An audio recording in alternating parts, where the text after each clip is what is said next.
Big thanks to Kamado Joe for sponsoring this episode. I know you want to go. I know you want to go on holiday, and I know you want to go south. See the sun, enjoy the warmth. You're thinking France. No, even better. You're thinking Italy.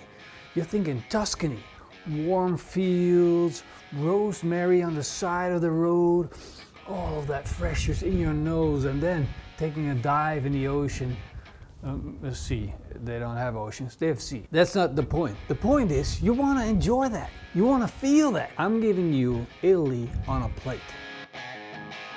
Whoa. Of course, we first got to make it. It's not on the plate yet. It's like more of a sentence to get the video started. So we're going to start cooking. I've got some beautiful chicken for you, and we're going to make it Italian style. Italian garlic chicken. Italy is right here in my back garden. I planted this 2 weeks ago, a little bush of rosemary, and it's now starting to grow. Look at that. In Italy, this stuff grows on the side of the road. It's basically like a weed. It's growing everywhere. And from the old ages, people use this in their dishes in Tuscany to make the most beautiful recipes. Why? Because it's cheap and is widely available. Why not use it right now? Italians are coming on their motorcycles, on their Vespas. Smell it, Morrison, smell it. I'm going to start by chopping fine some garlic. And Italians are proud of their spices, so don't be shy and use plenty. Then I'm adding a little bit of salt, and I use the tip of my knife to mush fine the garlic, turning it into a puree. Then I'll chop fine some pancetta. This is like the Italian bacon. This is a must-have for this recipe.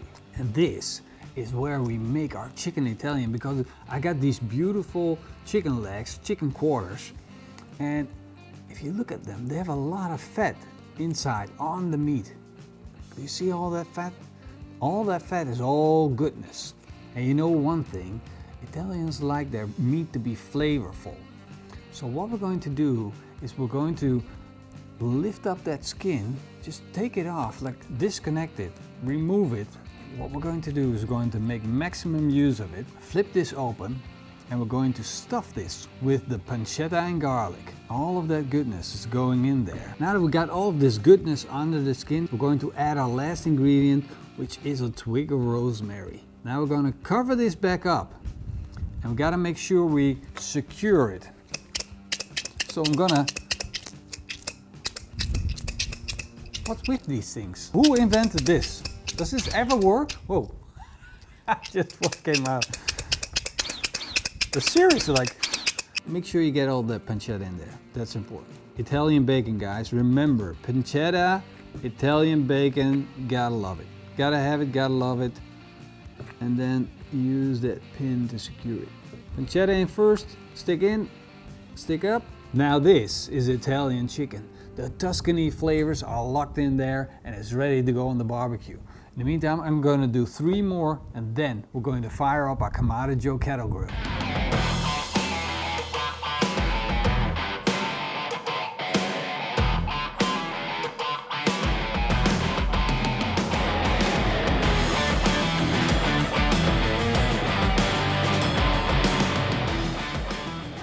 I loaded up my kettle Joe with just a little bit of charcoal. I don't want to overfill it, because the more charcoal I get in it, the more heat I'm going to get out of this grill. Even if I'm going to close down the vents, of course I could totally kill the fire, but if you want to give yourself a little bit of control, then you only add the amount of charcoal that you're going to use in that cook.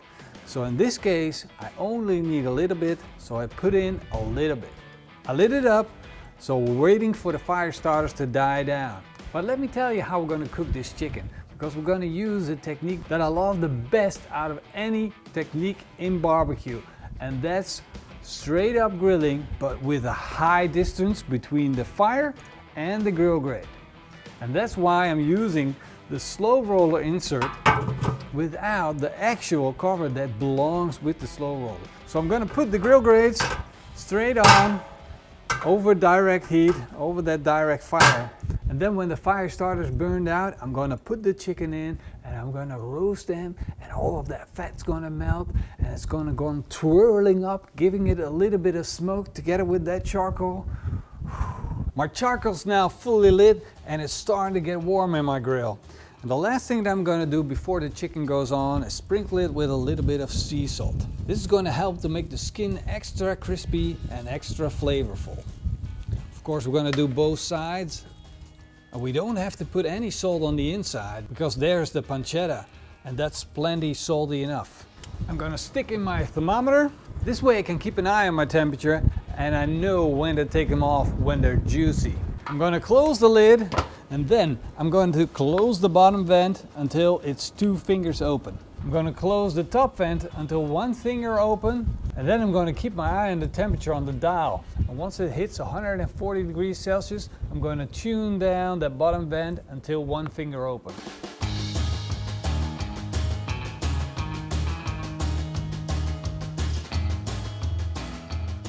Our chicken legs are done. So normally you would take them off the grill at this point, but let's take a closer look because these chicken legs look amazing. All of that juice is under that skin. If you see me touch it, you see the juices moving around. Absolutely gorgeous. But before I take these off, I want to flip them around just to give them that quick sear on the other side of that skin. I'm closing the lid and I'm just going to give them a few more minutes on the heat just to get that skin absolutely perfect. It's almost there, the juices are there, I just need that little when you bite into it. It's gonna be so good.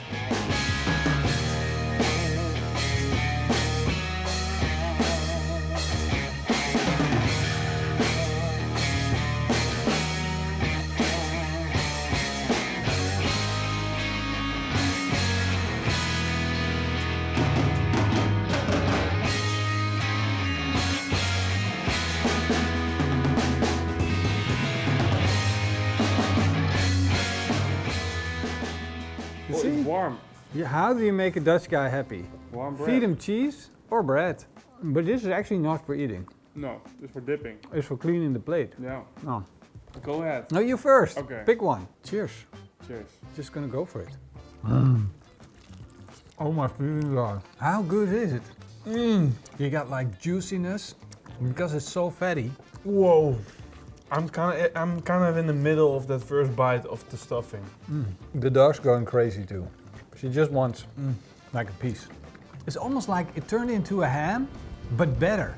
Yeah. Like a pancetta ham went into the chicken, like infused. I feel like the chicken is a beautiful thing. It's juicy, but it's a vessel. It's like it's carrying that a stuffing. vessel. It's a vessel. I like that. I mean, you can turn your Italian chicken into an Italian chicken, even if you live in like, I don't know. I don't Alaska. Alaska. You can turn your chicken into an Italian chicken and have that like Italian vibe going in your house, in your barbecue area. Italy in your man cave, imagine that. You don't need to go on holiday. You can bring the holiday to you. All right, Cajun chicken, this got nothing on this. Teriyaki chicken, it's got nothing on this. Kentucky Fried Chicken, it's got nothing on this. Whoa. What, whoa? Deep fried chicken? Deep fried? If we would have deep fried this. Deep fried pancetta chicken. Wow. Write it down, boys.